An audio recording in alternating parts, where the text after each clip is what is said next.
नमस्कार, SBT news में आपका स्वागत है। पेश है 30 अप्रैल शुक्रवार दोपहर 12:15 बजे राजस्थान की 15 बड़ी खबरें।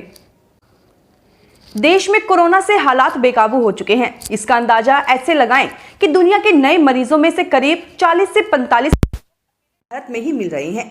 बीते 24 घंटों में दुनिया में 8.92 लाख लोगों की कोरोना रिपोर्ट पॉजिटिव आई है। इनमें से अकेले भारत में 3.86 लाख मरीज मिले हैं। महामारी से रोजाना हो रही मौतों में भी भारत टॉप पर है। बीते 24 घंटों में दुनिया में 15,142 लोगों ने जान गंवाई। इनमें से भारत में सबसे ज्यादा 3,501 मौतें हुई। बीकानेर में सीमा सुरक्षा बल के DIG Pushpendra Singh Rathore corona positive पाए गए हैं। बीएसएफ के 11 जवान भी संक्रमित मिले हैं। बीकानेर में बीएसएफ मुख्यालय में कोविड केयर सेंटर स्थापित किया गया है। झुंझुनू जिले के नवलगढ़ विधायक डॉक्टर राजकुमार शर्मा ने अपना 1 साल का वेतन सीएम कोविड फंड में देने का ऐलान किया है। उन्होंने आज इस बारे में मुख्यमंत्री अशोक गहलोत को पत्र लिखकर जानकारी दी है। शर्मा ने पत्र में कहा कि मैं कोरोना से लड़ाई में हमेशा साथ खड़ा रहूंगा। कहने को तो बच्चे देश का भविष्य हैं, लेकिन अभी तक उनके भविष्य को देखते हुए उनकी पढ़ाई को लेकर कोई विचार तक नहीं किया जा रहा। विडंबना है कि कोरोना काल में विद्यालयों से लेकर किताबों की दुकानें तो बंद हैं, लेकिन शराब की दुकानें खुली हुई हैं। पुस्तकें हमारा भविष्य संवारती हैं, जबकि नशा व्यक्ति के जीवन को बर्बाद कर देता है। इसके बावजूद इस तरह के दृश्य सामने आ रहे हैं कि एक ही शहर में शराब की दुकान पर ग्राहक आ रहे हैं, जबकि स्टेशनरी की दुकानों के शटर डाउन हैं। कोरोना संक्रमण के बढ़ते मामलों का असर भर्ती परीक्षाओं साक्षात्कार पर पड़ रहा है। राजस्थान लोक सेवा आयोग ने राज्य सरकार के गाइडलाइन के चलते आरएएस 2018 के साक्षात्कार स्थगित कर दिए हैं। इसके अलावा 4 अहम परीक्षाओं की डेट्स का अता पता नहीं है। राज्य सरकार के जन अनुशासन पखवाड़ा शुरू करने और कोरोना संक्रमण के चलते आयोग ने बड़ा फैसला लिया था। पहले आयोग ने 19 से 30 अप्रैल तक के आरएएस साक्षात्कार स्थगित किए। बाद में 3 से 7 मई तक के साक्षात्कार भी स्थगित कर दिए गए हैं। हर साल अप्रैल की शुरुआत में तापमान बढ़ोतरी के साथ ही बिजली की खपत भी बढ़ जाती है। हर घर, दफ्तर, दुकान में कूलर, एसी चल पड़ते हैं। वहीं रेफ्रिजरेटर और वाटर पंप का उपयोग बढ़ने से बिजली की खपत भी बढ़ जाती है। लिहाजा ट्रांसफार्मर हाँफने लग जाते हैं।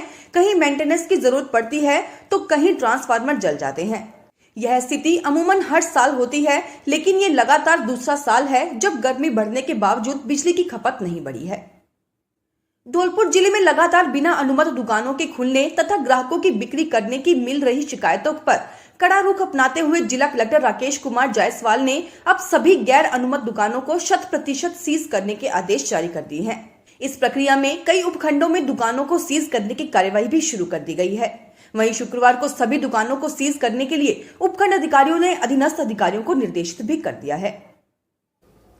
वैशाख में जमकर आग बरस रही है। झुलसाती धूप और गर्म हवाओं के थपेड़ों से आम जनजीवन पर असर दिख रहा है। अजमेर में शुक्रवार को सुबह से गर्माहट बनी हुई है।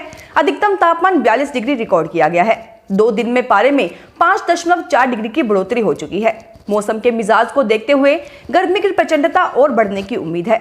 सुबह सूरज निकलने से पहले मौसम सामान्य रहा, अब धीरे धीरे गर्माहट बढ़ रही है।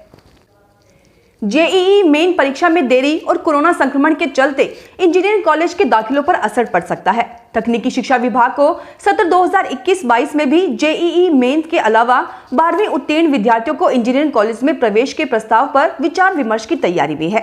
राज्य के सरकारी और निजी इंजीनियरिंग कॉलेज में राजस्थान इंजीनियरिंग एडमिशन प्रोसेस के तहत प्रवेश होते हैं। इसके लिए विद्यार्थियों का जेईई मेंस परीक्षा उत्तीर्ण करना अनिवार्य है। सीकर जिले में गुरुवार को 849 कोरोना पॉजिटिव मरीज मिले और 10 संक्रमितों की मौत हो गई। अप्रैल में 46 मौत हो चुकी है। एक्टिव मरीज 5,898 हो गए हैं। गुरुवार को सीकर शहर में 184 जने पॉजिटिव मिले हैं। फतेहपुर में 91, खंडेला ब्लॉक में 104, कुदन में 22, लक्ष्मणगढ़ में 77, नीमका थाना में 127, पिपराली में 103, श्री माधोपुर में 136 और दांता में 5 नए कोरोना पॉजिटिव मिले हैं। गुरुवार को 409 को डिस्चार्ज किया गया। कोरोना संक्रमण के दौरान राज्य के विश्वविद्यालयों और सरकारी कॉलेजों में शिक्षकों की भर्तियों पर असर दिख रहा है। पिछले सत्र से ऑनलाइन और वर्चुअल कक्षाओं से कामकाज चलाया जा रहा है। विषयवार नए शिक्षकों की भर्तियां नहीं हो पाई हैं। राज्य में संभाग, जिला, उपखंड स्तर पर 300 से ज्यादा कॉलेज संचालित हैं। मौजूदा वक्त इनमें करीब 4000 रीडर और लेक्चरर्स कार्यरत हैं। इसी तरह 28 विश्वविद्यालयों में करीब 3800 शिक्षक कार्यरत हैं।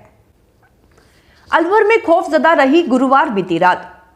लॉर्ड्स डेडिकेटेड कोविड हॉस्पिटल में गुरुवार शाम करीब 7 बजे से 11 बजे तक मरीजों की सांसें रुक गई। इस बीच अस्पताल के बाहर मरीजों की चीख पुकार होती रही। हॉस्पिटल में अचानक आईसीयू में ऑक्सीजन का मीटर खराब होने के बाद मरीजों को तुरंत दूसरे अस्पतालों में शिफ्ट करने में देरी की गई, जबकि इस बीच मरीजों के परिजन प्रशासन के आला अधिकारियों से गुहार करते रहे। एक मरीज की मौत के बाद परिजनों ने सीधे आरोप लगाए कि प्रशासन की लापरवाही रही। प्रदेश की सबसे बड़ी नमक मंडी नवा शहर में इस समय बढ़ते तापमान के साथ नमक चांदी की तरह चमकने लगा है। नमक उत्पादन के खेत यानी नमक की क्यारियों में इन दिनों प्रचंड धूप और 41 डिग्री के तापमान के चलते उत्पादन परवान पर है। दिन के अधिकांश भाग में नमक के ये खेत तेज धूप के कारण सुनसान नजर आते हैं, लेकिन इसके बावजूद इन खेतों में नमक बनाने की प्रक्रिया 1.5-2 गुना गति से चालू रहती है। फिर ये लोग कौन हैं जो नमक बना रहे हैं? दरअसल ये नमक श्रमिक ही हैं जो तड़के 3 से 5 बजे ही काम पर लग जाते हैं। सुबह 9 से 10 बजे बाद असहनीय धूप होने पर ये अपने घरों को लौट जाते हैं। उदयपुर में कोरोना वार्डों में उपचाररत मरीजों के तीमारदार बेकाबू होने लगे हैं, तो उन्हें अंदर मन मर्जी के प्रवेश करने से रोकने के लिए लगाई गई पुलिस भी गुरुवार को आराम की मुद्रा में नजर आई। दूसरी ओर ईएसआईसी में परिजन जबरन प्रवेश करने लगे तो विभिन्न वार्डों में पहुंचकर वे चिकित्सकों से लेकर स्टाफ कर्मियों से उलझते दिखे। हालांकि बाद में यहां अधिकारियों के दौरे पर अधिकांश परिजनों को बाहर किया गया, तो कुछ मरीजों के अधिक संख्या में आए परिजनों से पास भी वापस ले लिए गए। प्रदेश के चिकित्सा राज्य मंत्री डॉक्टर सुभाष गर्ग ने कोरोना से बचाव के लिए देश में अमेरिका की तर्ज पर टीकाकरण किए जाने की आवश्यकता पर जोर दिया है। उन्होंने आज इस बारे में ट्वीट किया। डॉक्टर ने कहा कि भारत सरकार को टीकाकरण करने में अमेरिका का अनुकरण करना चाहिए। वहां बिना डॉक्यूमेंट के चाहे कोई गैर कानूनी तरीके से अमेरिका में रह रहा हो, टीके लगाए जा रहे हैं। उन्होंने कहा कि अगर किसी व्यक्ति का पंजीयन है तो ठीक, अगर नहीं है तो भी टीकाकरण होना चाहिए। गर्ग ने कहा कि राजस्थान में मौतों और मरीजों के रोज नए रिकॉर्ड बन रहे हैं। विडंबना यह है कि केंद्र ने राजस्थान के लिए दवाएं, ऑक्सीजन टैंकर का जो कोटा तय किया है वह भेदभावपूर्ण है। मरीज, एक्टिव केस और संक्रमण दर जिन राज्यों की काफी कम है, उनका कोटा राजस्थान से 2 गुना ज्यादा है। फिलहाल इस बुलेटिन में इतना ही। फिर हाजिर होंगे और बड़ी खबरों के साथ। एसबीटी न्यूज की वीडियो देखने के लिए हमारे चैनल को सब्सक्राइब करें और नोटिफिकेशन पाने के लिए बेल आइकन को प्रेस करें।